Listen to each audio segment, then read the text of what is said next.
Subscribe करिए हमारे channel target UP TET CTET को और बेल आइकन को दबाइए। हेलो फ्रेंड्स, मैं रेनू स्वागत करती हूँ आप सभी भावी अध्यापक एवं अध्यापिकाओं का आपके अपने channel target UP TET CTET में। दोस्तों, ये आपके साइंस की रिवीजन क्लासेस की पहली क्लास है और दोस्तों इसके अंतर्गत आपका जो फर्स्ट चैप्टर है आपके विज्ञान विषय में सजीव वस्तुएं, जितने भी इसमें इम्पोर्टेंट बहुविकल्पी क्वेश्चन है वो सभी आपको पढ़ने को मिलेंगे। इसके बाद आपको इसी चैप्टर के आपको सभी अतिलघुत्तरी क्वेश्चंस भी करने को मिलेंगे। तो दोस्तों आप लोग अच्छे से इसको ध्यान से करिएगा और लास्ट में आप लोग कमेंट बॉक्स में कितने क्वेश्चन आपके सही हुए ये बताना आप बिल्कुल मत भूलिएगा, ताकि हमें भी पता चले कि कितने क्वेश्चन आपको अच्छे से आ रहे थे और कितने लोगों की तैयारी अच्छी चल रही है। तो चलिए स्टार्ट करते हैं। सबसे पहला क्वेश्चन है, सजीवों का प्रमुख लक्षण है। ऑप्शंस हैं बोलना, हंसना, प्रजनन या ये सभी। दोस्तों सजीवों का प्रमुख लक्षण प्रजनन होता है, इसीलिए ऑप्शन सी जो है वो बिल्कुल सही है। इसके बाद क्वेश्चन नंबर 2 है, वे वस्तुएं जिनका निर्माण प्रकृति द्वारा होता है कहलाती हैं। ऑप्शंस हैं स्वनिर्मित वस्तुएं, मानव निर्मित वस्तुएं, प्राकृतिक वस्तुएं या फिर ये सभी। दोस्तों आपने वस्तुओं के विषय में पढ़ा है मानव निर्मित वस्तुएं, प्राकृतिक वस्तुएं। तो मानव निर्मित वस्तुएं वे होती हैं जो जिनको मनुष्य बनाता है। जैसे आप सड़क पर गाड़ियां देख रहे हैं तो किसने बनाया? मनुष्य ने बनाया। आप एरोप्लेन देख रहे हो वो भी किसने बनाया? मनुष्य ने बनाया है। आप ट्रेन देख रहे हैं वो भी किसने बनाया? मनुष्य ने बनाया। आप जो भी चीज आज देख रहे हैं, बड़ी बड़ी बिल्डिंग्स देख रहे हैं, जितनी भी चीजें आपको दिख रही हैं वो जो मानव ने बनाया है वो सभी क्या है? मानव निर्मित वस्तुएं हैं। और जिसे प्रकृति ने बनाया है वो सब प्राकृतिक वस्तुएं हैं। प्राकृतिक वस्तुओं में आप झील देखते हैं, झरना देखते हैं, नदियां हैं, समुद्र हैं, पहाड़, ये सभी क्या है? प्राकृतिक वस्तुएं हैं। पेड़ पौधे ये सब प्रकृति ने बनाए हैं, ये सब प्रकृति में है, तो ये सभी चीजें प्राकृतिक हो गई। तो यहाँ पर ऐसी वस्तुएं जिनका निर्माण प्रकृति करती है वो प्राकृतिक वस्तुएं कहलाते हैं। तो यहाँ पर राइट आंसर हो जाएगा ऑप्शन सी, प्राकृतिक वस्तुएं। इसके बाद क्वेश्चन नंबर 3 है, रेगिस्तान में पाए जाने वाले पौधों की पत्तियां होती हैं। ऑप्शंस हैं रोएदार, नुकीली, कांटेदार या फिर उपरोक्त सभी। तो दोस्तों रेगिस्तान में जो पौधे पाए जाते हैं उनकी पत्तियां नुकीली या फिर ये कहें कि कांटेदार या रोएदार होती हैं। तो दोस्तों कांटेदार होने का एक ही रीजन है कि रेगिस्तान में बहुत गर्मी होती है, आप सभी को पता है।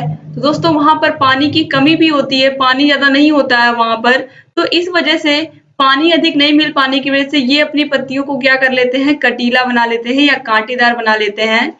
और इस तरीके से जो वाष्पोत्सर्जन की क्रिया होती है वो कम होती है और जो जीव जंतु होते हैं वो भी इन पौधों की पत्तियों को नहीं खा पाते हैं क्योंकि ये कटीली होती हैं। तो इस तरीके से यहाँ पर यही नुकीली पत्तियां पौधों की रक्षा भी करती हैं और इस तरीके से ये अपना अस्तित्व रेगिस्तान में बनाए रखते हैं। तो राइट आंसर हो जाएगा ऑप्शन डी, उपरोक्त सभी। क्वेश्चन नंबर 4 है, श्वसन क्रिया होती है जंतुओं में, पौधों में, ए व बी दोनों में या फिर इनमें से कोई नहीं। दोस्तों जो श्वसन की क्रिया होती है, सांस कौन लेता है? जंतु भी लेते हैं, पौधे भी लेते हैं। आप सभी लोगों को अच्छे से पता है कि हम लोग क्या लेते हैं? ऑक्सीजन लेते हैं श्वसन के रूप में, जबकि पौधे क्या लेते हैं? Carbon dioxide. तो इस तरीके से यहाँ पर आप देख सकते हैं ऑप्शन सी जो है ए व बी दोनों सही होंगे। और श्वसन की क्रिया दोनों में क्यों होती है? क्योंकि पौधे भी जीव में ही आते हैं और मनुष्य तो है ही जीव, क्योंकि पौधे भी सांस लेते हैं, पौधों में भी वृद्धि की क्रिया होती है।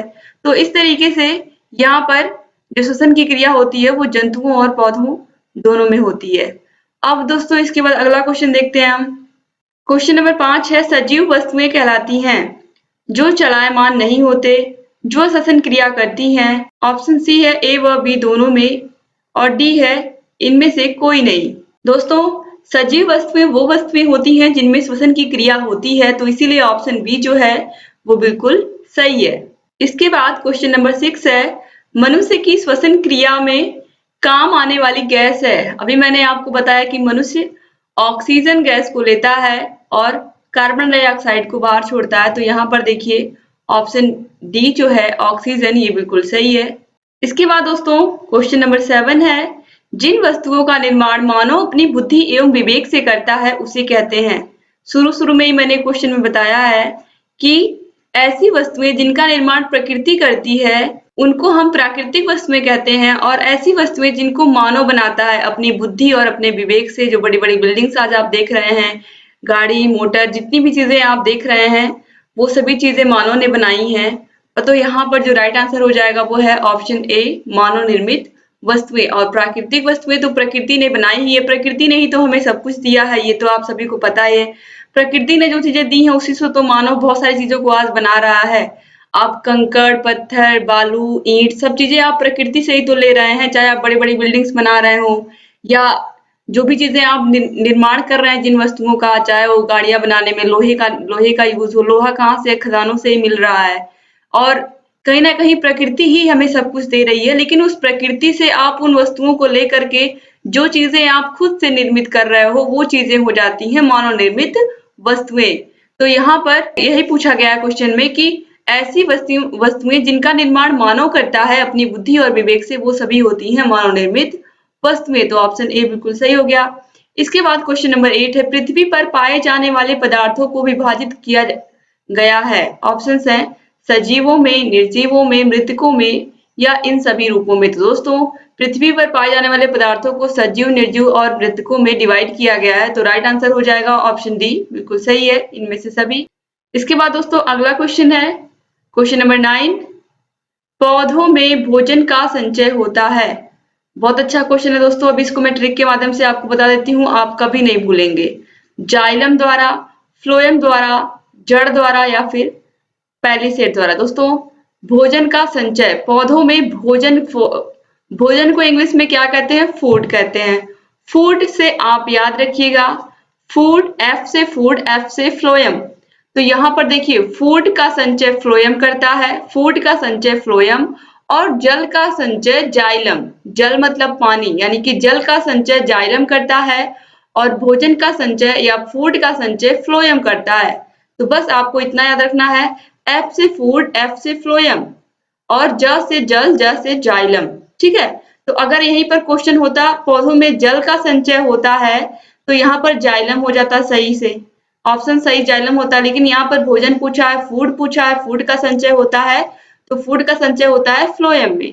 तो ऑप्शन बी जो है फ्लोएम, वो बिल्कुल सही है। तो आप ट्रिक के माध्यम से इसको याद रख सकते हैं, आपको कभी नहीं भूलेगा। इसके बाद हम आगे बढ़ते हैं। क्वेश्चन नंबर 10 है, उपापचय क्रिया होती है। ऑप्शंस हैं 2 प्रकार की, 3 प्रकार की, 1 प्रकार की या 4 प्रकार की। दोस्तों जो उपापचय की क्रिया होती है वो 2 प्रकार की होती है, इसलिए ऑप्शन ए जो है वो बिल्कुल सही है। आगे बढ़ते हैं क्वेश्चन नंबर 11 की तरफ। निम्नलिखित में से उभयचर प्राणी है, खरगोश, चूहा, कछुआ या फिर गाय। तो दोस्तों उभयचर का मतलब क्या होता है? आप सभी लोग को पता है, उभयचर प्राणी ऐसे प्राणियों को हम कहते हैं जो जल में भी रह सकते हैं और स्थल पर भी रह सकते हैं, यानी कि पानी में भी रह सकते हैं और वो स्थल पर भी रह सकते हैं। तो यहाँ पर खरगोश तो पानी में रहता नहीं है, चूहा तो पानी में बिल्कुल नहीं रहता है, गाय भी पानी में नहीं रहती। ये सब कहाँ रहते हैं? ये सब स्थल पर रहते हैं। तो जो कछुआ है, कछुआ पानी में भी रह सकता है और स्थल पर भी रह सकता है। तो ये कैसा प्राणी हुआ?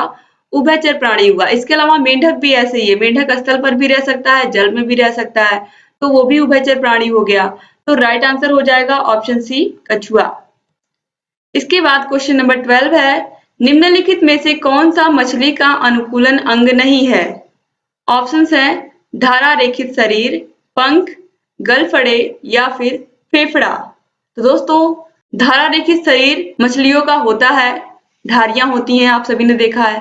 पंख भी होते हैं मछलियों के पास, गलफड़े भी होते हैं, लेकिन फेफड़ा नहीं होता है। तो यहाँ पर जो राइट आंसर है वो है ऑप्शन डी, फेफड़ा। इसके बाद क्वेश्चन नंबर 13 है, मछली में श्वास लेने के लिए कौन सा अंग पाया जाता है? ऑप्शन है फेफड़ा, गलफड़ा, त्वचा या फिर उपयुक्त सभी। दोस्तों मछली में सांस लेने के लिए गलफड़ा पाया जाता है, तो यहाँ पर ऑप्शन बी जो है वो बिल्कुल सही है। इसके बाद क्वेश्चन नंबर 14 है, निम्नलिखित में से कौन सजीव है? मोटर, मेंढक, इंजन और मेज। तो मोटर किसने बनाया? मनुष्य ने बनाया है। इंजन किसने बनाया? मनुष्य ने बनाया। मेज किसने बनाया? मनुष्य ने बनाया है। तो जो मनुष्य ने बनाया है ये सभी चीजें क्या हो गई? निर्जीव हैं। लेकिन जो मेढक क्या है? एक जीव है। जो जीव जंतु हैं, पेड़ पौधे हैं, वो सभी क्या है? सजीव है। तो मेढक क्या है? जीव ही तो है, इसलिए ऑप्शन बी जो है वो बिल्कुल सही है, मेढक।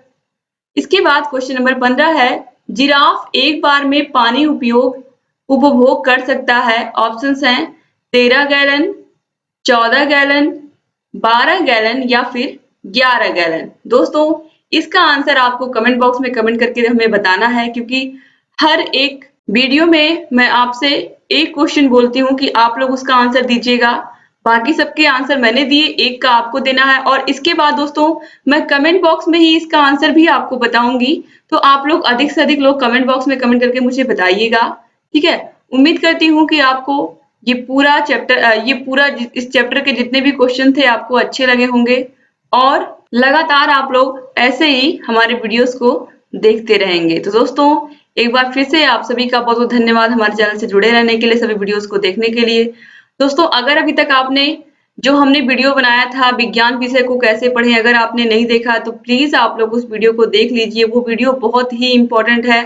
उस वीडियो में मैंने किस तरीके से विज्ञान विषय में कौन कौन से चैप्टर्स को पढ़ना है, किस तरीके से आपको एक बार अगर उस पूरे चैप्टर को उन सभी चैप्टर्स को दोहरा लेते हैं जो हमने इम्पोर्टेंट वीडियो बनाया है आप लोगों के लिए उसके द्वारा, तो आपको सभी चैप्टर्स बिल्कुल याद हो जाएंगे और आपका बहुत ही अच्छे से रिवीजन हो जाएगा। तो जितनी क्लासेस मैं यहाँ पर चला रही हूँ आपके सभी चैप्टर्स की बहुत ही अच्छे से आपको समझ में आ जाएगा। तो दोस्तों आप लोग अधिक से अधिक मात्रा में आप लोग जरूर से जरूर उसको देखिएगा। उसका लिंक आपको डिस्क्रिप्शन बॉक्स में मिल जाएगा उस वीडियो का। इसके अलावा इंपॉर्टेंट क्वेश्चन साइंस के मिल जाएंगे, सभी विषयों के इंपॉर्टेंट क्वेश्चन आपको मिल जाएंगे डिस्क्रिप्शन बॉक्स में, आप जा करके देख सकते हैं। और सभी विषयों का रिवीजन क्लासेस हम चला रहे हैं, तो आप सभी विषयों की प्लेलिस्ट की लिंक आपको डिस्क्रिप्शन बॉक्स में मिल जाएगी, आसानी से आप सभी विषयों को देख सकते हैं। और दोस्तों हमने आपके लिए बहुत मेहनत की है, आपका पूरा पवन सीरीज कंप्लीट पढ़ा दिया है, फर्स्ट सेमेस्टर का राजन सीरीज कंप्लीट पढ़ा दिया है, कुछ भी नहीं छोड़ा है। बस केवल और केवल अब आप लोगों को अच्छे से रिवीजन करना है हमारे चैनल से। और आप अगर हमारे चैनल से रिवीजन करते हैं तो आपका कहीं भी कोई भी क्वेश्चन एग्जाम में छूटेगा नहीं, क्योंकि हम लोगों ने लगातार आप लोगों के लिए मेहनत किया है और आगे भी ऐसे मेहनत करते रहेंगे। दोस्तों अगर अभी तक आपने हमारे चैनल को सब्सक्राइब नहीं किया तो प्लीज तुरंत सब्सक्राइब करिए और बेल आइकन को जरूर प्रेस कर दीजिए, जिससे हम जो भी नई वीडियोस बनाते हैं उसका नोटिफिकेशन आपके पास समय से पहुंच जाए और आप लगातार हमारे सभी वीडियोस को ऐसे ही देखते रहें। दोस्तों एक बार फिर से आप सभी का बहुत धन्यवाद वीडियो को पूरा देखने के लिए। मिलते हैं नेक्स्ट वीडियो में, तब तक अपना ख्याल रखिएगा दोस्तों। जय हिंद।